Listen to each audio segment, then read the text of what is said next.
Cleopatra, the last pharaoh of Egypt. She ruled not just a kingdom, but hearts, legends, and the course of history of the last pharaoh of Egypt. Cleopatra VII was no ordinary princess. She came from the Ptolemaic dynasty, a Greek family that had ruled Egypt since the days of Alexander the Great. But Cleopatra was different. While her siblings vied for power, she learned, she read, she listened, and unlike her ancestors, Cleopatra embraced Egypt. She spoke its language, understood its gods, and won its people. But power in Egypt came with a price, and blood was always on the table. At just 18, Cleopatra co-ruled with her younger brother, Ptolemy XIII, but soon, tensions flared. She was driven into exile, alone, betrayed, hunted, but Cleopatra did not break. She made a bold move. She sought help from the most powerful man in the world, Julius Caesar. Legend says she snuck into his palace, rolled inside a carpet. True or not, what followed was history. Caesar was captivated by her intelligence, her confidence, her presence. Together, they crushed her enemies. Cleopatra returned to the throne, not as a puppet, but as a queen.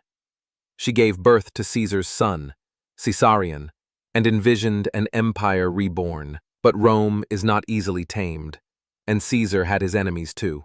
When Caesar was assassinated, Cleopatra's world trembled. But fate offered her another partner, Mark Antony, a general, a politician, a man with power and ambition. Their alliance was more than romance. It was strategy. Together, they ruled the East. But in the West, Octavian, Caesar's heir, was rising, and he saw Cleopatra not as a queen, but as a threat. War erupted. The Battle of Actium in 31 BC would decide it all.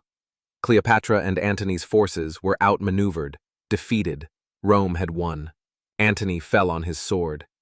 Cleopatra, refusing to be paraded through Rome in chains, made her final choice. They say she died by an asp's bite. Others say it was poison, or even a Roman plot. What matters is this: with her death, Egypt fell. The pharaohs were no more. Cleopatra has been remembered as a seductress, a villain, a myth. But strip away the lies, and you find a ruler, a linguist, a strategist, a woman who defied two empires to save her own. In the end, Cleopatra wasn't just the last pharaoh of Egypt, she was Egypt.